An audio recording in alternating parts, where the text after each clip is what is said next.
Hello everyone, welcome to NYTT, not your typical teacher. My name is Yogesh Lahankar. Let's get started.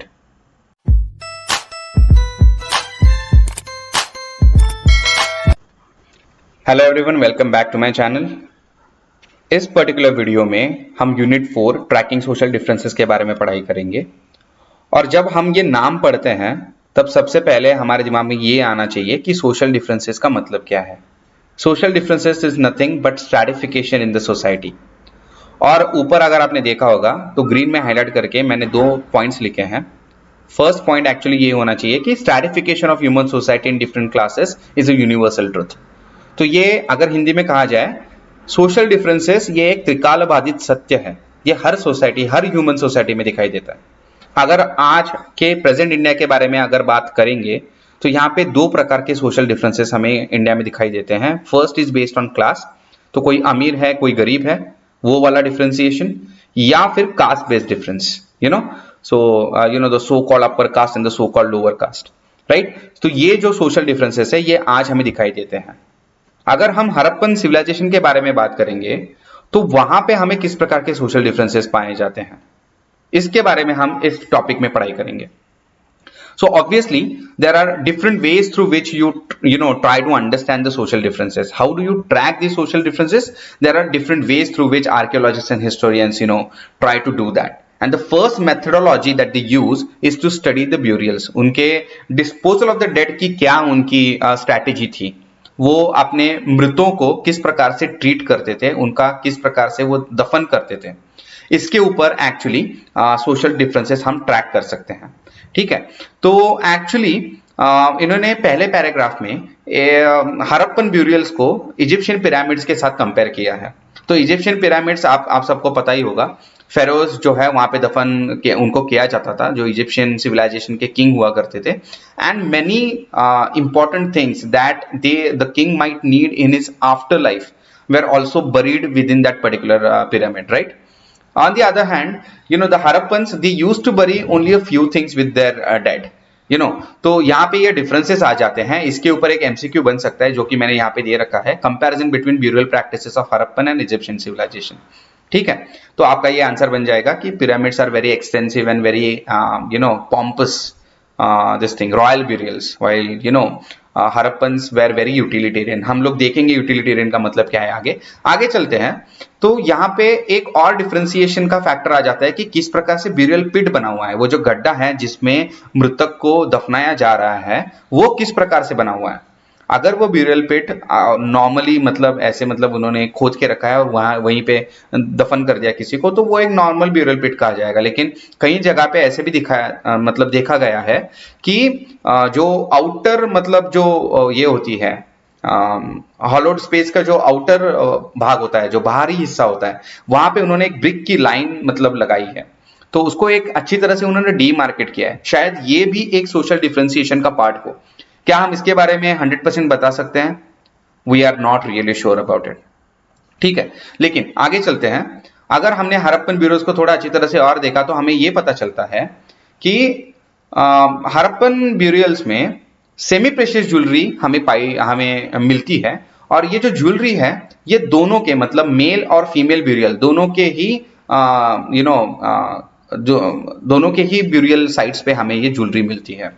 तो अगर हम हड़प्पा के ये जो स्पेसिफिक इसके बारे में बात हो रही है ब्यूरियल के बारे में, यहाँ पे एक मेल ब्यूरियल उन्होंने एक्सकैवेट किया था आर्कियोलॉजिस्ट ने, जहां पे 3 shell rings, a jasper which is a kind of semi precious stone, jasper bead, and hundreds of micro beads वहां पे मिले हैं। और किसके साथ मिले हैं? Skull of male. तो इससे हमें यह पता चलता है कि males also use to use jewellery. और अगर आपको ये जानना है तो जैस्पर किस तरह से दिखता है, तो जैस्पर कुछ इस प्रकार से दिखता है। ठीक है, तो जैस्पर और ये शेल और ये माइक्रो बीड्स वगैरह काफी मिले हैं। तो इससे हमें ये पता चलता है कि Harappans also use to believe in after life and they use to also keep a few objects with the dead in their burial sites। और एक ऑब्जेक्ट है जो वो रखते थे, वो है कॉपर मिरर। तो कॉपर मिरर्स भी काफी मिले हैं हमें। लेकिन अगर हम लोग अगर मोटे मोटे तौर पे अगर इसका अभ्यास करें तो हमें ये पता चलता है कि Harappans did not believe in burying precious things with the dead.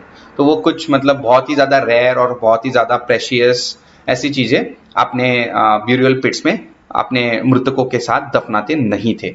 ठीक है, यहां से एक और इंपॉर्टेंट बात उभर के सामने आती है, वो ये है कि वो कॉपर के बारे में जानते थे। अगर आपने मेरा दूसरा वीडियो देखा है इस सीरीज में थीम 1 के, तो वहां पे मैंने आपको बताया था कि एग्रीकल्चरल टेक्निक्स डिस्कस करते वक्त कि हड़प्पन्स को आयन के बारे में बिल्कुल पता नहीं था। In fact the entire civilisation is known as bronze civilisation.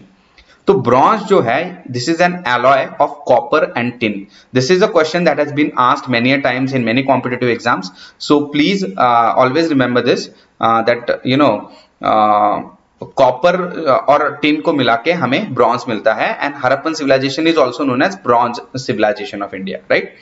तो आगे चलते हैं, what is the other way through which historians and archaeologists try to understand the social differentiations that existed in Harappan civilization। तो ये बात आती है utilitarian objects and luxury objects के ऊपर। ठीक है, so archaeologist try to understand which all objects are utilitarian. Utilitarian मतलब वो ऑब्जेक्ट्स जो काफी ज्यादा मात्रा में पाए जाते हैं और एक्सकैवेशन के दौरान काफी ज्यादा मात्रा में पाए जाते हैं, और शायद ये सारे के सारे लोग ही उसको यूज करते होंगे। ठीक है, फॉर एग्जाम्पल अगर यूटिलिटेरियन ऑब्जेक्ट्स में अगर आज की बात करें तो शायद ये वाटर बॉटल भी एक्चुअली यूटिलिटेरियन ऑब्जेक्ट में आती है। ठीक है, लेकिन अगर यही वाटर बॉटल सोने की बनी होगी तो इसको हम लग्जरी में डालेंगे, सही है, क्योंकि हर एक के पास सोने की वाटर बॉटल तो होती है नहीं। ठीक है, तो ये जो थोड़ा प्रॉब्लम है वो आगे उन्होंने डिस्कस करा है। But right now let us try to understand what is the meaning of utilitarian objects and luxury objects. So luxury objects वो होते हैं जो इसके लग्जरी, कौन सा ऑब्जेक्ट लग्जरी होगा ये डिसाइड करने के लिए 3 प्रकार के इन्होंने ये बताए हैं, स्टेप्स बताए हैं। तो पहला है कि वो ऑब्जेक्ट रेयर होना चाहिए, मतलब ज्यादा मिलता ना हो एक्सकैवेशन में, या फिर काफी costly and non local material से बना हो। फॉर एग्जांपल गोल्ड से बना हो। गोल्ड तो हड़प्पन सिविलाइजेशन के भूप्रदेश में मिलता नहीं है, तो अगर गोल्ड से बनी कोई चीज हड़प्पन सिविलाइजेशन के भूप्रदेश में मिलती है तो उसको मतलब लग्जरी ऑब्जेक्ट माना जाएगा, क्योंकि वो काफी मतलब जद्दोजहद के बाद वो बनी होगी यहाँ पे। ठीक है, या फिर वो बनाने के लिए काफी कॉम्प्लिकेटेड टेक्नोलॉजी का उन्होंने इस्तेमाल किया है, सही है। तो ये तीन में से कोई एक चीज अगर उस चीज को लागू हो जाए तो वो लग्जरी ऑब्जेक्ट माना जाएगा। ठीक है, तो हड़प्पा में ऐसे कोई लग्जरी ऑब्जेक्ट्स मिलते हैं क्या? जी हाँ, बिल्कुल मिलते हैं। तो ये जो फायन स्पॉट इन्होंने यहाँ पे फिगर 1.12 में दिखाया है, ये एक्चुअली एक लग्जरी ऑब्जेक्ट है। ठीक है, और ये जो फायन स्पॉट है इसके लिए जो बनाने के लिए जो टेक्नोलॉजी एम्प्लॉय होती थी ना, वो काफी मतलब कॉम्प्लिकेटेड थी। तो सिलिका को कलर के साथ और गम के साथ मिक्स करके इस तरह के फायन स्पॉट्स वो बनाते थे। ठीक है, लेकिन आगे चलते हैं। अब जो मैं मुद्दा कह रहा था इस बोतल के बारे में, जहां पे मैंने कहा कि हाँ भाई ये तो यूटिलिटेरियन चीज है, लेकिन अगर यही बोतल अगर गोल्ड की बनी हो तो ये काफी कॉम्प्लिकेटेड मैटर बन जाता है, क्योंकि काफी सारे स्पिंडल वर्ल्स मिले हैं। और कुछ स्पिंडल वर्ल्स का मतलब ये होता है, ये कुछ इस प्रकार से दिखते हैं स्पिंडल वर्ल्स, और ये जो है बुनने के लिए काम आते हैं, कपड़ा बुनने के काम आते हैं एक्चुअली। अब कपड़ा बुनना ये कोई मतलब लग्जरियस टास्क तो है नहीं, ठीक है ना, ये मतलब काफी नॉर्मल टास्क है, और हर कोई मतलब हर सोसाइटी में हर सिविलाइजेशन में ये होता है। ठीक है, तो कई बार ये पाया गया है हड़प्पन सिविलाइजेशन में कि स्पिंडल वर्स जो थे, जो कि बुनने के काम आते थे, ये फायंस के बने हुए हैं। तो मतलब कई बार ये हो जाता है कि रोजमर्रा की जो जिंदगी की जो हमारे जो कुछ चंद चीजें होती है उसको कुछ लोग रेयर मटेरियल से बनवा देते हैं। तो इससे स्कॉलर्स को थोड़ी परेशानी हुई है कि वेदर ये ऑब्जेक्ट अब हम किस में डालें। है तो वो यूटिलिटेरियन, लेकिन बना तो है वो काफी रेयर टेक्नोलॉजी से। तो ये लग्जरी में डालें या यूटिलिटेरियन ऑब्जेक्ट्स में डालें, ये एक प्रॉब्लम आ जाती है स्कॉलर्स के ऊपर, और वो उसके बारे में कुछ 100% आंसर तो नहीं दे पाएंगे, राइट। आगे चलते हैं। एक और बात जो हमें फायन स्पॉट्स के बारे में पता चलती है वो ये है कि भाई ये जो फायन स्पॉट्स जो हैं वो काफी छोटे छोटे हैं, मिनिएचर पॉट्स हैं, और ये शायद परफ्यूम बॉटल्स के तौर पे यूज कर रहे होंगे हड़प्पन्स। और ऑब्वियसली अगर फायंस पॉट बनाने की जो टेक्निक है वो काफी मतलब रेयर है या फिर वेरी कॉम्प्लिकेटेड टेक्निक है, तो उसको अफोर्ड करने वाले जो लोग होंगे वो ऑब्वियसली देहात में या विलेजेस में तो रहते नहीं होंगे। तो हमें फायंस पॉट्स जो है वो छोटे छोटे settlement such as Lothal, Kalibangan यहाँ पे मिलते ही नहीं है। हमें फायंस पॉट मिलते हैं बड़े बड़े सेटलमेंट्स में, जैसे कि हड़प्पा और मोहनजोदारो। ठीक है, तो ये काफी मतलब it's part of common sense कि आज भी अगर देखा जाए तो मोस्टली अगर लग्जरियस चीजों के बारे में हम लोग बात करते हैं तो वो पाई जाती है अर्बन सिटी सेंटर्स में ही। ठीक है, एक और बात जो लग्जरी के तौर पे यहाँ पे उभर के आती है वो है गोल्ड ज्वेलरी, जो कि हड़प्पा में मिलती तो है, लेकिन जहां कहीं पे भी ये मिली है ना, ये होर्ड्स के तौर पे मिली है, मतलब ढेर के स्वरूप में मिली है। तो लोग क्या करते हैं, ऑब्वियसली गोल्ड जैसी चीज जो काफी रेयर है, जो काफी मतलब ये भी है, एक्सपेंसिव भी है, तो यूजुअली वो उसका एक ये बनाते हैं, होड़ बनाते हैं, ढेर बनाते हैं, और उसको वो they use to bury it under the ground so that they might use it in the future. जब कभी उनको जरूरत पड़े तो वो गोल्ड वो यूज करके प्रॉब्लम से एक छुटकारा पा सकते हैं, ऐसा उनका मानना है। तो ऑब्वियसली तो ऐसे बहुत सारे हड़प्पन्स ने किया था। जो अभी हमें वो जो गोल्ड मिल रहा है हड़प्पन्स के टाइम का, वो होड़ के स्वरूप में ही मिल रहा है। तो ये भी एक लग्जरियस आइटम हुआ करता था हड़प्पन्स का, और ऐसे माना जाता है कि हड़प्पन्स जो गोल्ड यूज करते थे वो मॉडर्न डे कर्नाटक के कोलार माइन से आता था। ठीक है, तो एक मूवी भी आपने शायद देखी होगी, कन्नड़ा मूवी है वो, केजीएफ करके, कोलार गोल्ड फील्ड। ठीक है, उसके 2 पार्ट भी आए हैं। तो एक्चुअली वो वही है, आज भी वो माइन जो है एक्चुअली वहां से गोल्ड जो है अभी भी निकाला जाता है। I think I am not 100% sure about this कि वो वर्ल्ड की सबसे ज्यादा मतलब टाइम स्पैन में चलने वाली गोल्ड माइन है। वो बहुत ही एंशियंट टाइम से चली आ रही है, वो आज तक वहां पे गोल्ड की माइनिंग होती है। ठीक है, तो यहाँ पे एक क्वेश्चन भी पूछा है, before we wrap up this particular session, let us also discuss this particular question. What are the modes of disposal of the dead prevalent at present? To what extent do these represent social differences? तो आज अगर हम देखें तो Hindus जो है cremation practice करते हैं, मुस्लिम्स, क्रिश्चियंस और बाकी जो सेमेटिक रिलीजन है वो बरिंग प्रैक्टिस करते हैं।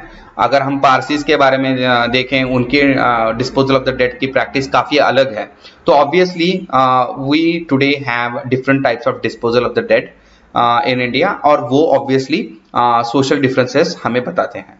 ठीक है, इस पूरे के पूरे इसमें जो टॉपिक है 4th यूनिट जो है, इसके ऊपर ये 3 मार्क का क्वेश्चन मेरे ख्याल से जरूर बनता है। यह है, do you believe the statement that Harappans were primarily utilitarian in their outlook? Give your views. ये 3 मार्क्स का क्वेश्चन है। तो ऑब्वियसली यहाँ पे आप ये बता सकते हो कि इजिप्शियंस की तरह वो काफी इलेबोरेट और इलेबोरेट बरीइंग प्रैक्टिसेस उनके थे नहीं। कुछ चंद ज्वेलरी मिलती है जो कि सेमी प्रेशियस स्टोन से ही बनी हुई वहां पे हमें मिली है, और ज्यादातर ऑब्जेक्ट्स जो हमें मिलते हैं हड़प्पन साइट्स पे एक्सकैवेशन के बाद, वो ज्यादातर यूटिलिटेरियन ही हैं। काफी कम ऑब्जेक्ट्स लग्जरीज में आते हैं एक्चुअली। ठीक है, तो इस प्रकार से आप इसका 3 मार्क्स का आंसर दे सकते हैं। ये पूरा सेक्शन अगर आप एक बार फिर से रीड करेंगे तो आपको जरूर इसका आंसर 3 मार्क के लिए लिखना आ जाएगा। So will stop over here. If you are liking the content that I am providing, please do like, share, comment and subscribe. Please do not forget to share this video with your friends. Thank you very much. I'll see you in my next video. Bye bye.